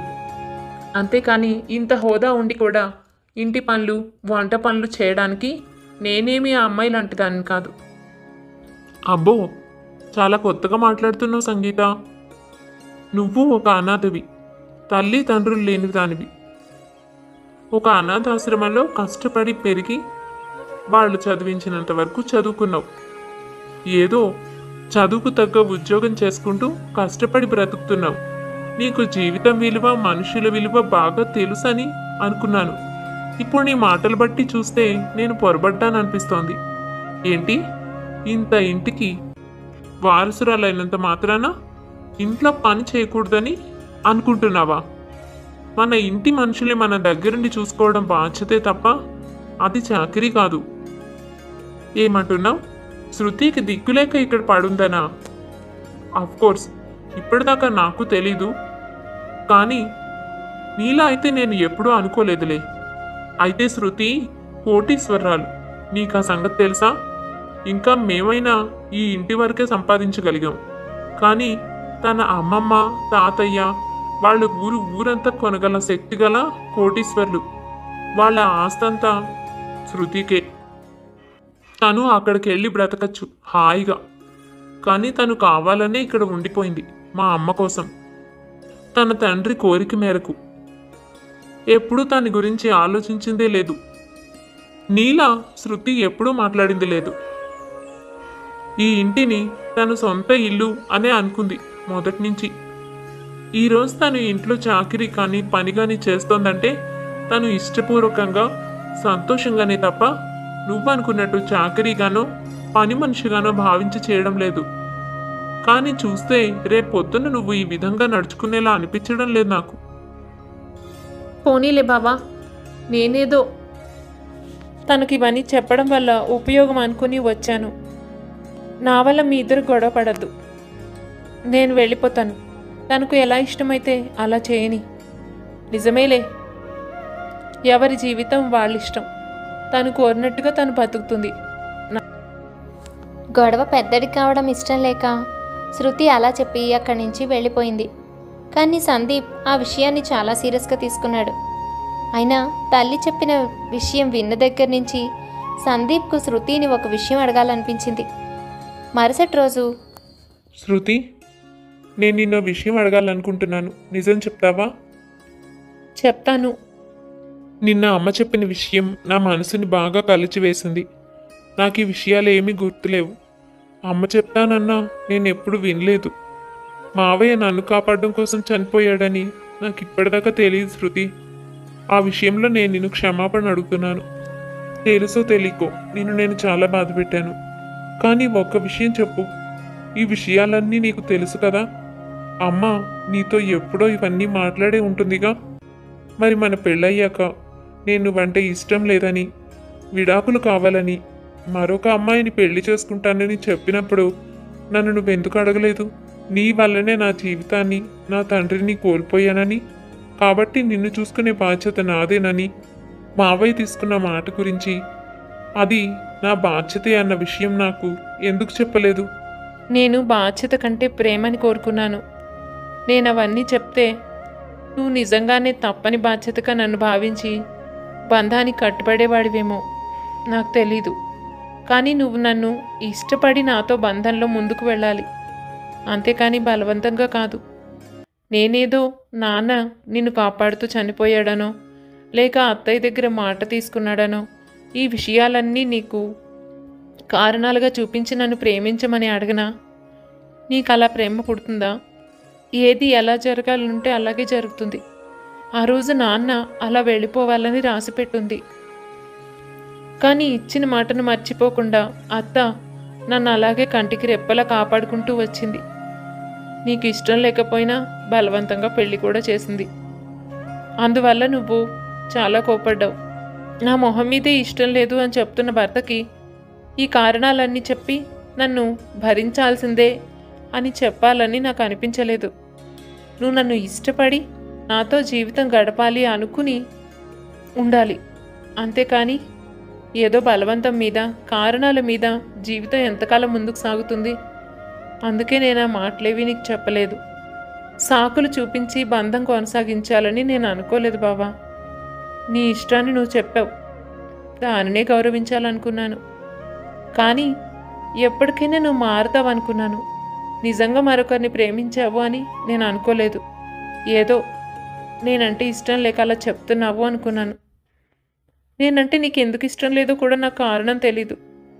అడగాలన్నా నువ్వెప్పుడూ నాకు చనువివ్వలేదు. ఇప్పుడే నీ నుంచి ఒక సున్నితమైన మాటనే వింటున్నాను. ఆ అమ్మాయిని తీసుకువస్తే కానీ నాకు అర్థం కాలేదు. నిజంగానే నువ్వు ఆ అమ్మాయిని ఇష్టపడుతున్నావని, పెళ్లి చేసుకుందాం అనుకుంటున్నావని. ఇంతకాలం నేను నువ్వేదో అబద్ధం చెప్పావనే అనుకున్నాను. మన బంధానికి విలువిచ్చి ఎప్పటికైనా నువ్వు నన్ను స్వీకరిస్తావనే అనుకున్నాను బావా. కానీ ఏం చేస్తాం, ఆ భగవంతుడు తల్లిని తండ్రిని తీసుకెళ్ళిపోయాడు. ఇప్పుడు ఈ బంధాన్ని కూడా నాకు దూరం చేయాలనుకుంటున్నాడు. కానీ అత్తను మాత్రం నేను బాధ పెట్టలేను. నువ్వు ఈ సంగతంతా అత్తతో చెప్పే భారం నా మీద వేసావు. నేను ఆ పని చేయలేను బావా. తన బాధ చూడలేకనే నాకు ఇష్టం లేకపోయినా మనసు చంపుకుని నీకు ఉత్తరం రాశాను. అటువంటిది నా అంతటి నేను వెళ్ళి తను ఏమైపోతుందో తెలియకుండా ఇలాంటి విషయాలు మాట్లాడలేను. దానికి పరిష్కారం ఏంటో నువ్వే ఆలోచించు. అంతేకాని నా మీద మాత్రం భారం వెయ్యొద్దు. శృతి, ఇదంతా ముగిసిపోయిన తర్వాత నువ్వు మళ్ళీ పెళ్లి చేసుకుంటావా? మీ ఇంటికి వెళ్ళి మీ అమ్మమ్మ గారు ఒక గొప్ప సంబంధం చూస్తారు. నీ హోదాకి తగ్గట్టుగా హాయిగా జీవితం గడుపుతావు కదూ? ఏం మాట్లాడుతున్నావు బావా? నేను పూర్తిగా భారతీయ సంప్రదాయంలో పెరిగిన అమ్మాయిని. నీకు నేనంటే ఇష్టం లేదేమో, నాకు కాదు. నేను చచ్చిపోయే వరకు నా తాళిబొట్టు తీయను. నువ్వే నా భర్తవి. నువ్వు నన్ను ఆదరించినా ఆదరించకపోయినా నేను ఎప్పుడైనా చనిపోతే నువ్వే తలకొరివి పెట్టాలి. ఆ ఒక్కటి మాత్రం కాదనుకు. నేను మరో పెళ్లి చేసుకోవడం అనేది కళ్ళ. ఇక మా ఇంటికి వెళ్ళిపోవడం అంటావా? అలా వెళ్ళిపోయేదాన్నైతే ఎప్పుడో వెళ్ళేదాన్ని. ఇక్కడే ఎందుకు ఉండిపోయాను? ఈ పరిస్థితిలో అసలు అత్తని వదిలిపెట్టి నేను వెళ్ళను. అత్త అని పేరుకే కానీ నాకు తను అమ్మే. అంత ప్రేమగా పెంచింది. మా అమ్మ కూడా నాకు గుర్తులేదు. తనను వదిలి నేను ఉండలేను బావా. అత్తకి ఏమీ కాకుండా ఈ విషయాన్ని పరిష్కరించాల్సిన బాధ్యత మాత్రం నీదే. నేను గట్టిగా చెప్తున్నాను, మరోలా అనుకోకు. అత్తకేమీ జరగడానికి వీల్లేదు. నేను ఆ అత్తతో పాటే ఉంటాను. నాకు ఏ డబ్బులు ఏ హోదాలు అవసరం లేదు. అప్పుడప్పుడు వెళ్ళి అమ్మమ్మ వాళ్ళని చూసొస్తాను. ఇంతకాలం ఆ మాట మీదేగా ఇక్కడ ఉండిపోయింది.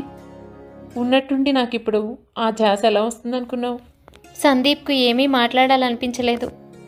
ఒక విధంగా చాలా బాధ కలిగింది. తను ఒంటరిగా మిగిలిపోతుందంటే ఏదో గిల్ట్ ఫీలింగ్ సందీప్ను వెంటాడుతోంది. అదీకాక తన తల్లి గురించి తనతోనే దెబ్బలాడుతుంటే చూడ్డానికి ముచ్చటగా ఉంది. ఇటువంటి మనిషినా నేను ఇంత బాధ పెట్టింది? పొరపాటు చేసేసాను అనుకున్నాడు. ఇంతకాలం తన కళ్ళు ఎందుకు మూసుకుపోయాయి? సందీప్కు కోపం వచ్చింది. అసలు సంగీతతో పరిచయం ఎందుకు ఏర్పడింది? ఈ పెళ్లి వాళ్ళేగా. పెళ్లి చేసుకోమని తల్లి బలవంతం పెడితే ఒప్పుకోక తప్పలేదు సందీప్కి. ఆ బాధతోనే ఒంటరిగా కూర్చుంటే సంగీత తనతో మాట కలిపింది. తనకు వంత పాడింది. అలాగే సంగీతతో పరిచయం పెరిగింది. అసలు అదంతా జరగకపోతే బాగుండు అనిపించింది. ఇప్పుడు తనను నమ్ముకుని వచ్చిన సంగీతని అన్యాయం చేయొచ్చా? అలాగని కట్టుకున్న భార్యని ఈ విధంగా ఒంటరిని చేయొచ్చా? సందీప్కు మతిపోతోంది. అలా ఒంటరిగా కూర్చుని ఆలోచిస్తూనే ఉన్నాడు. తనకు ఏమీ చేయాలనిపించడం లేదు. చివరకు అన్నం కూడా తినాలని లేదు. అలా బాధపడుతూ నుంచుంటే శృతి అప్పుడే లోపలికి వెళుతూ పొరపాటుగా జారి కింద పడిపోయింది. సందీప్ గబగబా వెళ్ళి తనను పైకి లేపి గట్టిగా పట్టుకున్నాడు. శృతిని జాగ్రత్తగా లోపలికి తీసుకువెళ్ళాడు. దగ్గరుండి సేవలు చేశాడు. మందు కూడా రాశాడు. ఇవన్నీ అప్పుడే అటుగా వచ్చిన సంగీత గమనిస్తూ ఉంది. మానస్ కూడా అక్కడే ఉన్నాడు. మానస్ సంగీతతో, ఏంటి, మా అన్నయ్య వదినని అంత ప్రేమగా చూసుకుంటున్నాడని చూస్తున్నావా, లేక తనకు దగ్గరైపోతున్నాడేమో అని భయపడుతున్నావా? అన్నయ్యలో వదిన మీద ఎక్కడైనా అభిమానం కలిగిందేమోనని కంగారు పడుతున్నావు కదూ? అదేంటి అలా మాట్లాడుతున్నావు? అలా ఏం లేదు, నేనెందుకు అలా అనుకుంటాను? కంగారు పడకు, నాకు మీ విషయాలన్నీ తెలుసు సంగీత. అన్నయ్య అన్ని విషయాలు చెప్పేశాడులే, అందుకే అంత చనువుగా అడిగాను. రేపొద్దున ఈ ఇంటికి కోడలుగా నువ్వే కదా వచ్చేది, మరి మనం కూడా పరిచయస్థలం అవ్వాలిగా, అందుకని ఏమీ అనుకోకు. నువ్వు అదే కదా ఫీల్ అవుతున్నావు? అవును, చూడు, దగ్గరుండి తీసుకువెళ్ళి కూర్చోబెట్టి మందు రాస్తున్నాడు, మందులు ఇస్తున్నాడు. ఒక్కసారి ఏదో కాలు జారి కింద పడినంత మాత్రాన ఇంత హడావుడి చేయడం అవసరమా? అయినా తనంటే ఇష్టం లేనివాడు ఇప్పుడు తన గురించి ఎందుకు ఆలోచిస్తున్నాడు? మొన్న కూడా నేనేదో తననొక్క మాట అన్నానని నాతో దెబ్బలాడాడు, నన్ను నానా మాటలు అన్నాడు. అసలు సందీప్ ఇలా ఎందుకు ప్రవర్తిస్తున్నాడో నాకు అర్థం అవట్లేదు. మరి అలా చూస్తూ ఉంటావేంటి? వెళ్ళి అడగొచ్చుగా.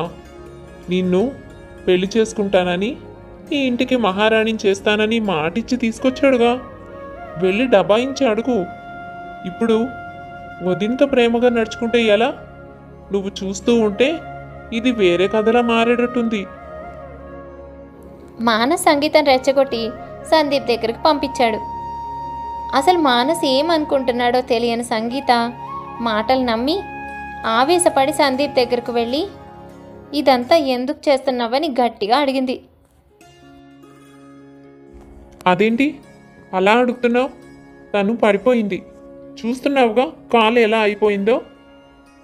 దగ్గరుండి మందు రాస్తున్నాను, పట్టుకొని తీసుకువచ్చాను, అందులో తప్పే ఉంది? అరే, ఒక మనిషి అనారోగ్యంగా ఉంటే సేవ చేయడం కూడా నీ దృష్టిలో తప్పేనా? ఆ పని చేయడానికి ఇంట్లో పనివాళ్ళు ఉన్నారు, ఎవరినైనా పిలిచి ఉండొచ్చుగా. పరిగెత్తుకుంటూ వచ్చి మేడం గారికి సహాయం చేస్తారు, సేవలు చేస్తారు. ఈ ఇంట్లో అందరికీ శృతి అంటే చాలా ఇష్టం కదా. పనివాళ్ళు కూడా అంతే. ప్రతి పూట అమ్మగారు అమ్మగారు అని తన చుట్టూ తిరుగుతూ ఉంటారు. నేను చూస్తూనే ఉన్నానులే. నేను ఒక్క మాట అడిగినా ఇంట్లో ఎవరు పట్టించుకోవట్లేదు. అన్నిటికీ అమ్మాయి గారిని అడగాలి, అమ్మాయి గారిని అడగాలి. బాగానే అందరినీ కంట్రోల్లో పెట్టుకుంది. నీకేమో అబద్ధం చెప్పి ఉత్తరం రాసింది. తీరా ఇక్కడికి వచ్చాక నిన్ను తన వైపుకి తిప్పుకోవాలని చూస్తోంది. ఈ తెలివితేటలు ఏమైనా ఉంటే ముందే చూసుకోవాల్సింది. ఇక్కడి దాకా వచ్చాక నాకు తను మాట కూడా ఇచ్చిన తర్వాత ఇప్పుడు ఇలా ప్రవర్తిస్తున్నావేంటి నువ్వు? నువ్వేదైనా చేయదలుచుకుంటే ముందే చేయాలి. ఇప్పుడు తను నాకు ఇప్పటికీ మాట ఇచ్చేశాడు. నేను తననే నమ్ముకుని జీవితం గడుపుతున్నాను. తను నన్ను పెళ్లి చేసుకుంటాడని, ఈ ఇంటికి తీసుకువస్తాడని, ఇక్కడ నేను బ్రతకాలని అనుకుంటున్నాను. అలాంటిది ఇప్పుడు నువ్వు ఉన్నట్టుండి తనని మార్చేసి నీ వైపు తిప్పుకొని నన్ను ఒంటరిని చేయాలనుకుంటున్నావా? అలా చేశారంటే నేను ఊరుకొని చెప్తున్నాను. నేను ఒక్కసారి అనుకున్నాను అంటే అది జరిగి తీరాల్సిందే. సందీప్, నీకు కూడా చెప్తున్నాను, నువ్వు మళ్ళీ మళ్ళీ ఈ శృతి వెనకాల తిరిగినా, తనతో మాట్లాడినా, తనకు సంబంధించిన ఏ పనులు చేసినా నేను మామూలుగా రియాక్ట్ అవ్వను. నా సంగతి నీకు ఇంకా పూర్తిగా తెలీదు. ముందు మనం పెళ్ళి ఎలా చేసుకోవాలో దాని గురించి ఆలోచించు. ఈమెకు గట్టిగా చెప్పి దాని మీద సంతకాలు తీసుకో. ఇప్పటిదాకా పత్రాలే చేతికి రాలేదు. ఆ ధైర్యంతోనేగా ఇలా ప్రవర్తిస్తుంది. నన్ను మోసం చేయాలనుకుంటే మాత్రం మీ కుటుంబాన్ని అంతటినీ బయటకు లాగుతాను, జాగ్రత్త. సంగీత మాట్లాడుతూ ఉంటే ఆశ్చర్యపోయి చూస్తుండిపోయాడు సందీప్. సంగీత నుంచి ఈ రకమైన రియాక్షన్ తను ఊహించలేదు. సంగీత చాలా మంచి అమ్మాయి అనుకున్నాడు. తను మాట్లాడిన మాటల్ని బట్టి ఎంతో సున్నితమైన మనసు కలది అనుకున్నాడు. కానీ దెబ్బ తగిలి మనిషి బాధపడుతూ ఉంటే దానికి కూడా అర్థాలు తీస్తుంది. శృతి తెలివితేటలు చూపిస్తుంది అంటుంది. పైగా కుటుంబాన్ని బయటికి లాగుతానంటుందా? సందీప్కు ఇదంతా ఏమాత్రం సరిగ్గా అనిపించలేదు. ఇలా జరుగుతుందని, సంగీత ఇలాగే మాట్లాడుతుందని ముందే ఊహించిన మానస్ కావాలనే రెచ్చగొట్టి మరీ పంపించాడు. మానస్ అనుకున్నదైతే నెరవేరింది. ఏంటి అన్నయ్యకు చాలా స్ట్రాంగ్గా వార్నింగ్ ఇచ్చినట్టున్నావు? ఈ మాత్రం ఉండాలే, లేకపోతే మా అన్నయ్య అంత సామాన్యుడేం కాదు. ఆయన ఒక విషయం అడుగుతా చెప్పు. అన్నయ్య చెప్పాడు నీకు అమ్మా నాన్న లేరని, అనాథాశ్రమంలో పెరిగావని, ఏదో ఒక చిన్న ఉద్యోగం చేసుకుంటూ కష్టపడుతున్నావని. అసలు మా అన్నయ్యని ప్రేమించాలని నీకెందుకు అనిపించింది? తనకు పెళ్ళయిందన్న సంగతి నీకు తెలుసా, లేక నీ దగ్గర దాచాడా? తనకు పెళ్ళయింది అని తెలిసి కూడా తనని ఎందుకు ప్రేమించావు? తను మా ఆఫీస్ పక్కనే ఉన్న ఆఫీస్లోనే పనిచేస్తూ ఉంటాడు. చాలాసార్లు తను చూశాను. చూసినప్పుడల్లా అనుకునేదాన్ని ఇటువంటి వాడినే పెళ్లి చేసుకోవాలి అని. అలా తనతో ఏ విధంగా పరిచయం పెంచుకుందాం అనుకుంటే ఒకరోజు ఒక్కడు దిగాలుగా బెంచ్ మీద కూర్చుండడం చూశాను. అప్పుడే ఒక మాట కదిపి చూద్దామని మాట్లాడాను. తను చెప్పాడు తనకు ఇష్టం లేని బలవంత పెళ్లి ఇంట్లో చేస్తున్నారని. తన తల్లి మాట కాదనలేక తప్పనిసరి చేసుకోవాలి అని. నేను కోరుకున్న వ్యక్తి బాధపడుతూ కనిపించేసరికి కాస్త ఆప్యాయంగా 4 మంచి మాటలు చెప్పాను. అలా నెమ్మదిగా మా పరిచయం కాస్త తను ప్రేమించడం వరకు వచ్చింది. తనే నన్ను ఇష్టపడుతున్నానని, నన్నే తన జీవితంలో కోరుకుంటున్నానని చెప్పాడు. భార్య అంటే ఇష్టం లేదు కాబట్టి విడాకులిచ్చి నన్ను పెళ్లి చేసుకుంటానని మాటిచ్చాడు. తర్వాత జరిగిందంతా నీకు తెలిసిందేగా. అచ్చరే, కానీ నీకెందుకు ఒక పెళ్ళైన వ్యక్తి భార్యకు విడాకులిచ్చి మరీ నిన్ను పెళ్లి చేసుకుంటాడు అని అనిపించింది? నువ్వు మోసపోయానని అనుకోవట్లేదా? ఒక వ్యక్తిని పెళ్లి చేసుకున్న తర్వాత వాళ్లను వదిలి మరీ మరొకరిని పెళ్లి చేసుకోవడం ఈ సమాజం ఒప్పుకుంటుందా? నిన్ను మా అన్నయ్యని అందరూ వేలెత్తి చూపిస్తారు కదా, అప్పుడు ఏం సమాధానం చెప్తావు? నాకు సమాజం ఏమనుకుంటుంది అన్న దాని గురించి లెక్కలేదు. నన్ను భరించని సమాజం గురించి నేనెందుకు ఆలోచించాలి?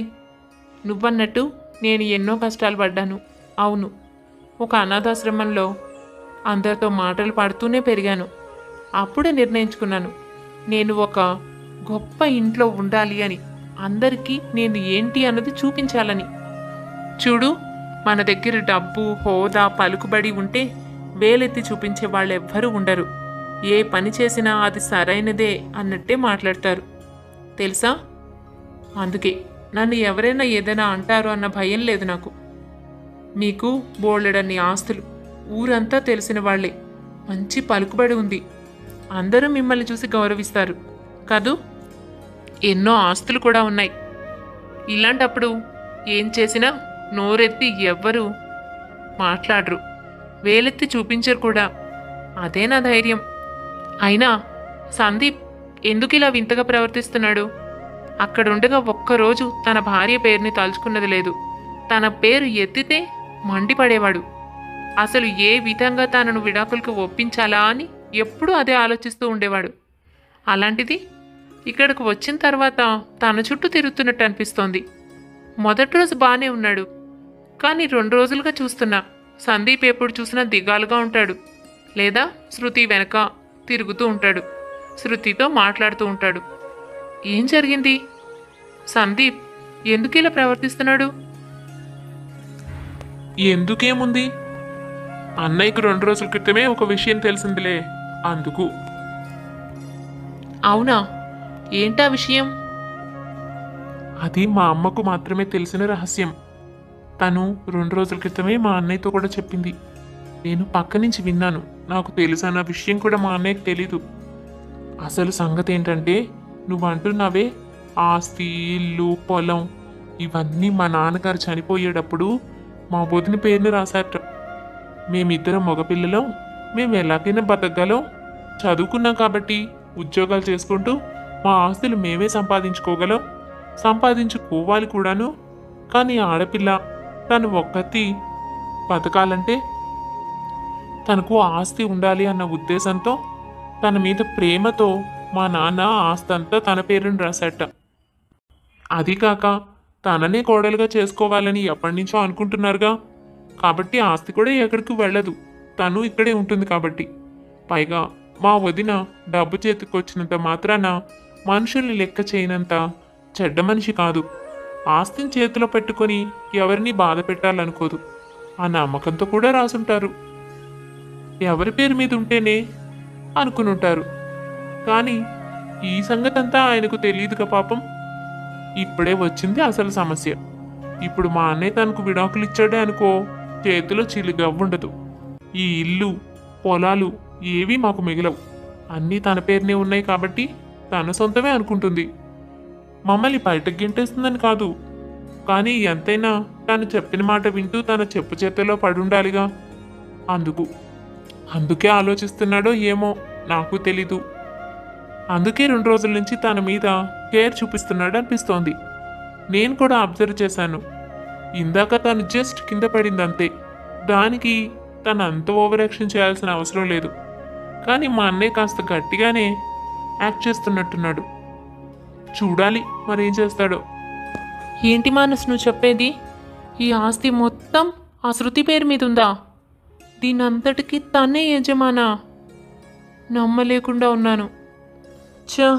నువ్వు నా ఆశలన్నిటి మీద నీళ్లు చల్లావు. ఈ ఇంటికి వచ్చి ఒక మహారాణిలా బతకాలని, ఈ ఊళ్ళో అందరి దగ్గర పలుకుబడితో నేను గొప్పదాన్ని అవ్వాలని అనుకున్నాను. కానీ ఇప్పుడు ఇదంతా సాధ్యపడేలా లేదుగా. ఇలా కాదు, అసలు సందీప్ మనసులో ఏముందో తనని అడిగి తెలుసుకుంటాను. ఇలా చెప్పి సంగీత ఆవేశంగా సందీప్ దగ్గరకు బయలుదేరితే ఇక తను చేయాలనుకున్న పని పూర్తయిపోయింది అనుకుని చేతులు దులుపుకున్నాడు మానస్. మానస్కు ఒక విధంగా చాలా సంతోషంగా ఉంది. ఇక జరగబోయే తమాషా చూడడం ఒక్కటే మిగిలింది.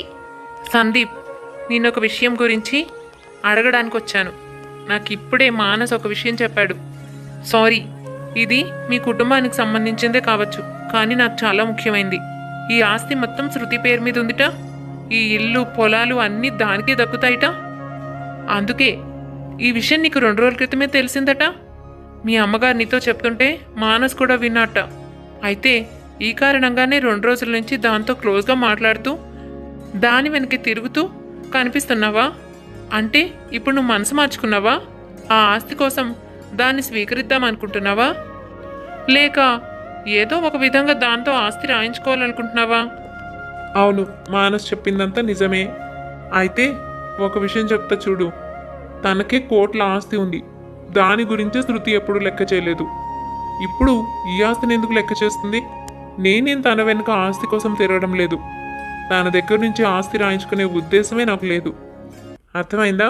ఒకవేళ విడాకులు ఇచ్చిన తర్వాత ఈ ఆస్తి అంతా నాది, మీరంతా నేను చెప్పినట్టు వినాలి అని తనన్నా, లేక ఇక్కడ ఎవ్వరూ ఉండడానికి వీల్లేదని చెప్పినా నేనేమి బాధపడను.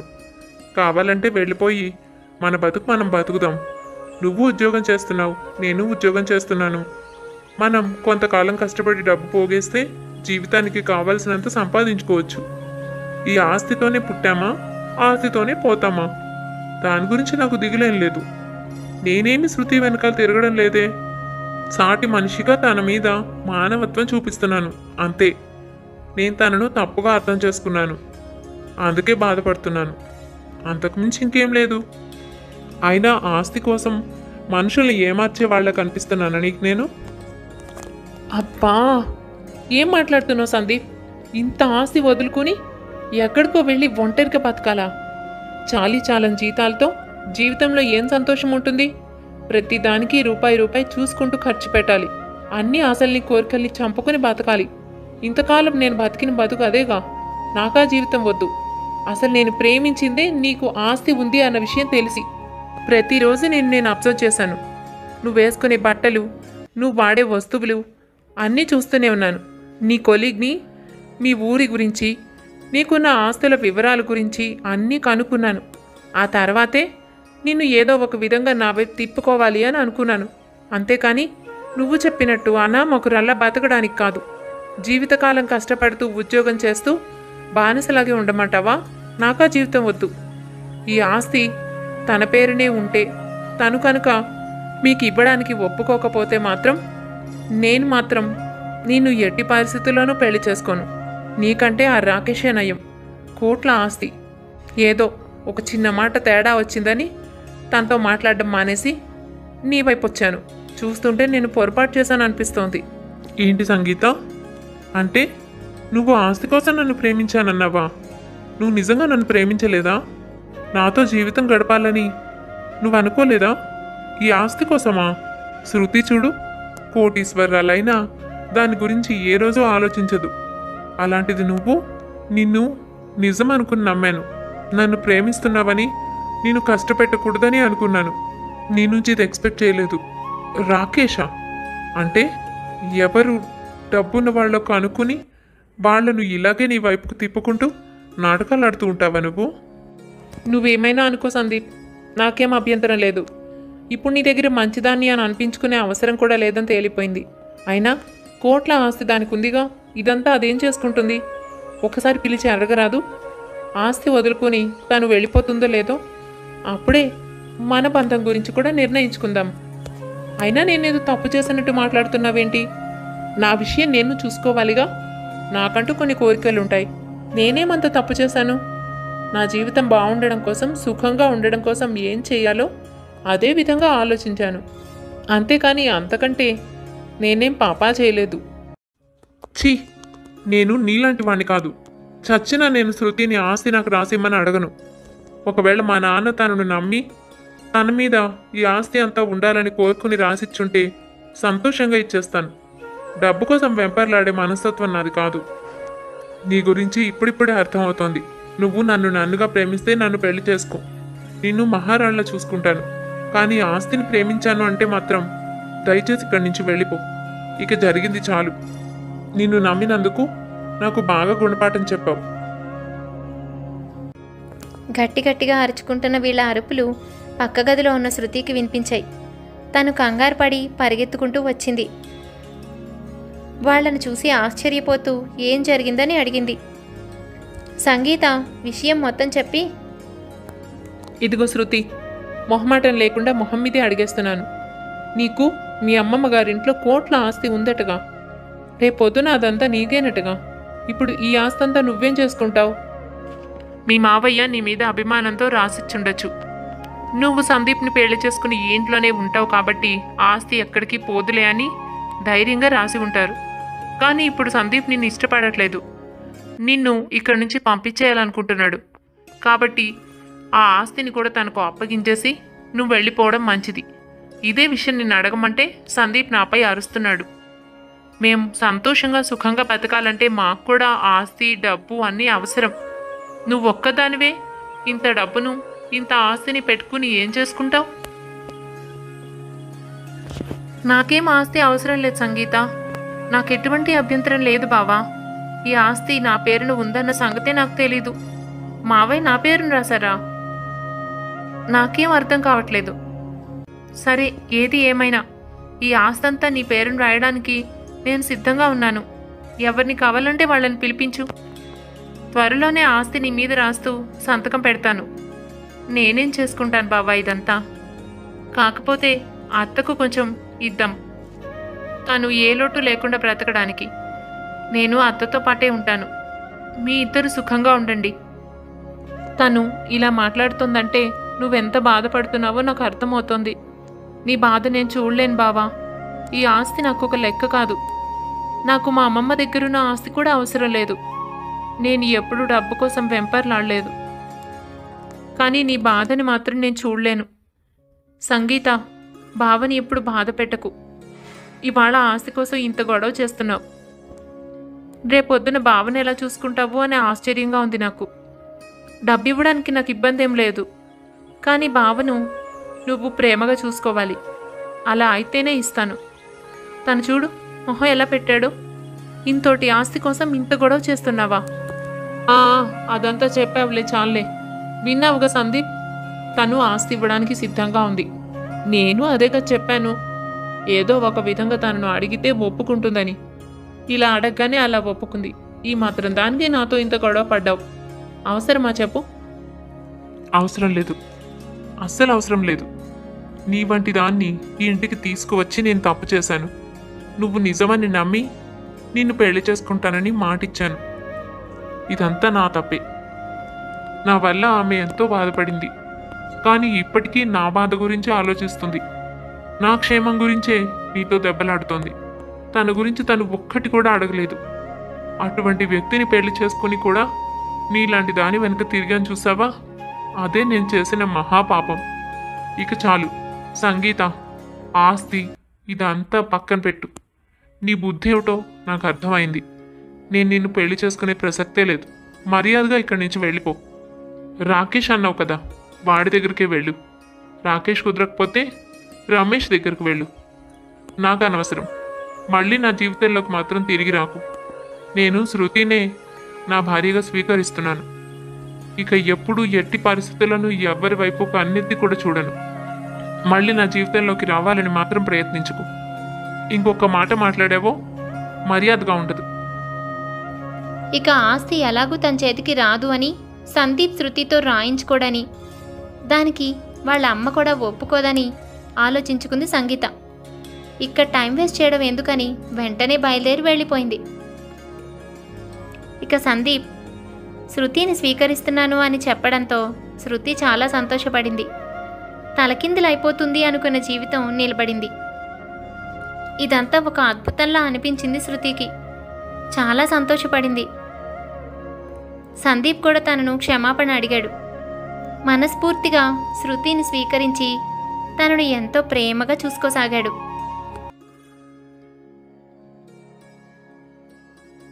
ఏంటోదినా, ఇప్పుడు నువ్వు హ్యాపీయేనా? చూసావా ఏం జరుగుతుందో అనుకున్న నీ జీవితాన్ని పూర్తిగా మార్చేశాడా భగవంతుడు. దానికోసం ఏదో కొంచెం సహాయం చేశాను నేను, అంతే. ఇప్పుడు ఒప్పుకుంటావు కదా నువ్వు దురదృష్టవంతురాలివి కాదు అని? నువ్వు కోరుకున్న వ్యక్తి నిన్ను ఎంతో ప్రేమగా చూసుకుంటున్నాడు, నీతో సంతోషంగా ఉంటున్నాడు. ఇంతకంటే నీకేం కావాలి చెప్పు? నాకు కూడా చాలా సంతోషంగా ఉంది వదినా. నాకు చాలా సంతోషంగానే ఉందిలే మానస్, కానీ ఎక్కడో ఒక చిన్న బాధ.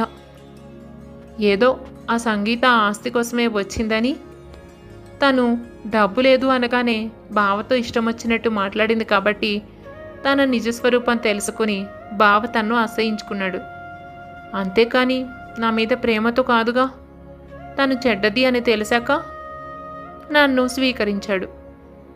అదే మనసులో ఎక్కడో ఒక చిన్న వెలితి. అయ్యయ్యో అలా కాదు వదినా, నీకు అసలు విషయం చెప్పలేదు కదూ. అసలు ఏం జరిగిందంటే, నీకు ఎప్పుడైతే అన్నయ్య కాలు నొప్పిగా ఉంది అని సేవ చేశాడో ఆ రోజు సంగీత తనకు చేసిన గొడవకి అన్నయ్యకి చాలా కోపం వచ్చింది. అలాగే సంగీత తనతో మాట్లాడే మాటలు, తన ప్రవర్తన ఏవి అన్నయ్యకు నచ్చలేదు. తను ఆ రోజు నా దగ్గరకు వచ్చి, నా మనసేమీ కుదురుగా లేదు మానస్, నీతో చెప్పుకుంటే భారం తొలగిపోతుందని వచ్చాను. నాకు సంగీత ప్రవర్తన ఏమాత్రం నచ్చడం లేదు. అసలు ఏమాత్రం నచ్చని శృతి ఇప్పుడు నాకు కావాలనిపిస్తోంది.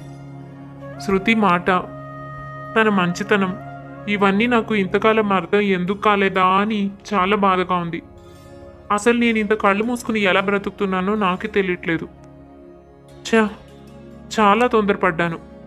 ఇప్పుడు అనవసరంగా అమ్మాయికురాలైనా ఇంకో అమ్మాయిని బలి చేస్తున్నాను. సంగీతకు మాట ఇచ్చాను కదా పెళ్లి చేసుకుంటానని, ఆశ పెట్టి ఇక్కడి దాకా తీసుకొచ్చాను కదా. తనేదో ఫ్రస్ట్రేషన్లో అలా మాట్లాడుతోందేమో, కానీ అయినా నాకు తను మాట్లాడే విధానం కూడా ఏం నచ్చడం లేదు. ఏదేమైనా నేను తనను ఆశ పెట్టాను.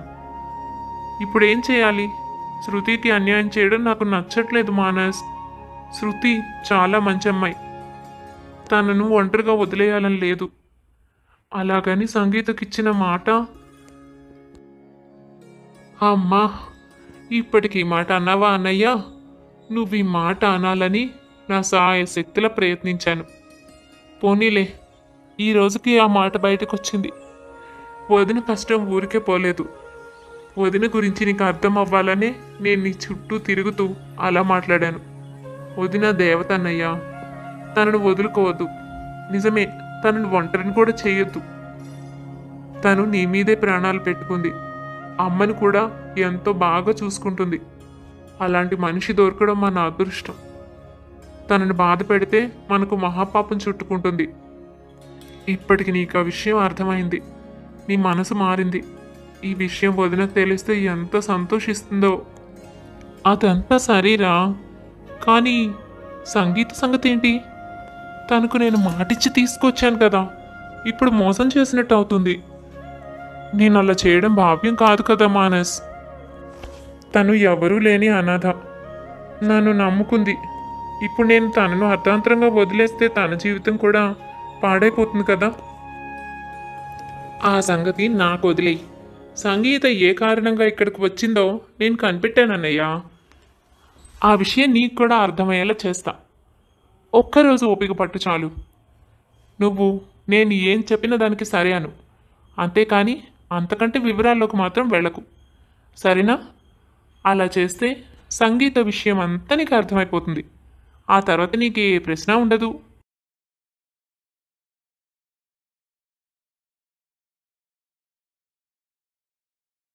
నాకు ముందే అర్థమైంది వదినా, తను మన ఆస్తి కోసం వచ్చింది అని.